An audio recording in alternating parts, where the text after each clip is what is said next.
Okay, guys, in this question, we are going to take a look at finding potential for a conservative vector field that has three components, and then using it to find work of this conservative vector field to move a particle from one point to another point.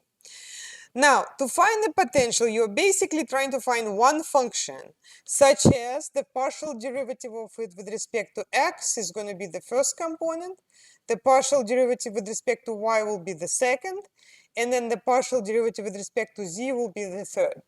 And this is just going to be one function. In order to figure it out, what you're going to need to do, and this function is x, y, z, the way I do it, I integrate each part. So I do the derivative for each part. So instead of partial derivative with respect to x, I'm going to integrate with respect to x to undo it. If I integrate 3x squared, I will just get x cubed. And there is generally plus c. Remember, every time we integrate, we add c.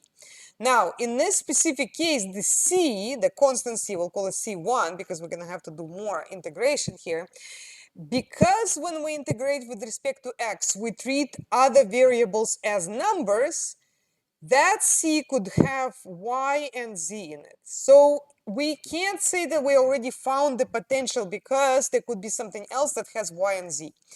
In order to figure out what that something else is, we are going to again integrate this time the second component, and that one with respect to y. Now, this is going to be tricky, but think about that. So first of all, z, when you integrate with respect to y, is just a number. So we're going to keep it. This is a constant multiple. It's always kept, whether you're doing integrals or derivatives. Now, when you integrate sine of a number y, what number? Well, 7z, because remember, 7 and z are both numbers. How do we integrate sine of number y? Well, it's going to be 1 over that number multiplied by cosine. Okay, so I would get z, I'm still going to keep. Then it's going to be 1 over that number, which is 7z. And then integral of sine is cosine 7yz, right? And that stays. So the argument of sine switches to cosine, but the argument stays the same. And also, hopefully you also remember that if I were to differentiate cosine, I'm supposed to get negative sign. So I am missing a minus here. All right, and so you can see that z is going to cancel out. That's good. And again, just like before, it is possible that you get something else that has x and z, the other variables. All right, now the last part, just in case, we're going to check it out and also integrate the last component with respect to z now. And just like the previous case, y is a number when you integrate with respect to z. 7 and y are numbers, which means this is going to be y times 1 over the number. So just think of this as like 5z, 1 over 5 cosine 5z. It's not 5, but 7y. Okay, but it's the same, 7yz, same idea. Again, negative will be here, and then plus something that might have the other variables like x and y in them. Now what we want to do is, now let me actually fill this out so we can move on and check our answers as we go. Now this part, I think is the same, negative 1/7 cosine 7yz, and then I'll just copy paste that here and submit. All right, now we want to do find the potential. In order to find it, we are looking at the results and we're asking ourselves, do we have any mixed terms? Now, by mixed term, I mean a term that has more than one variable. And I do see this one right here, and it must repeat somewhere. And if it doesn't repeat, that's not good. That means that the force that you originally started with actually wasn't conservative. But of course, it is in this case, so that will be part of your answer. And if there's any other terms, individual terms that may have just individual variables, let's say x cubed, as in this case, we also have to include. So we're going to add them up. Basically, you are adding up all the terms you see. If there are some terms that repeat, you only list them one time. And you should be able to check and see if I took the partial derivative of this with respect to x, do I get 3x squared? Yes. If I take the partial of this with respect to y, do I get this answer? Well, this may be a little bit trickier, but you will still get it.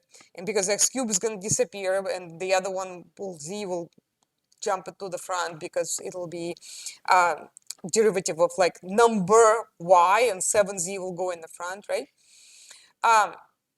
So you can see that if I took the partial of this with respect to y, I get this part, and then the partial with respect to z, I would get this other part.